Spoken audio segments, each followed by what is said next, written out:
Ed here with the Digital Digest, and today I wanted to share a quick unboxing and first look at the Samsung Galaxy Buds 2 Pro.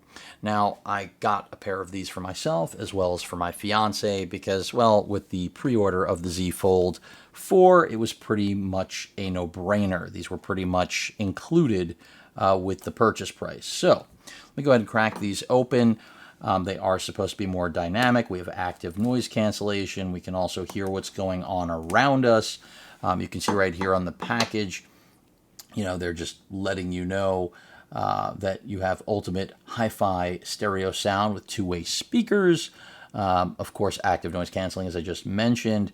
Comfortable fit, which I can attest to since I did already get to test out my fiance's for a little bit.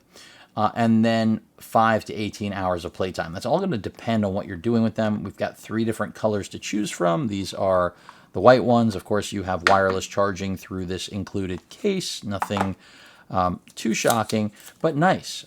Instructions here that I'm not going to bother taking out. And then a charging cable right here. And here you have it. Pretty straightforward, left and right as assumed. And I'm just excited to finally start using these. I feel like, if you're looking for new earbuds that pretty much have all of the features that I think most users are looking for, this is probably going to be at the top of your list. And if, again, like me, you got it in conjunction with your pre-order of the Z Fold, well, then you're just really going to enjoy it because you didn't really have to shell out the money. Type-C charger right there. I don't know exactly how long they're going to take to charge up, but I don't anticipate more than probably an hour to an hour and a half. We'll see.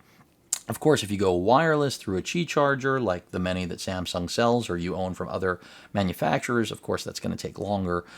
But really compact, does pretty much everything earbuds should do here in 2022. So I'm excited to start using them with, of course, my beloved Z Fold, I almost said 3, you see that? Z Fold 4. And keep your eyes open for the comparison of the Z Fold 4 to the Z Fold 3 for those of you that are wondering whether or not the upgrade is a worthwhile investment. But that pretty much covers it. Again, a simple, quick unboxing. I will revisit these for anyone that is curious as to whether or not they're worth it. Again, based on my limited, very limited experience, they seem to be great. I can't tell you yet enough about battery life and overall performance, but we'll see as I use them. But any questions or comments, please feel free to post them. Hit that like button. And as usual, please feel free to subscribe and please stay safe. Later.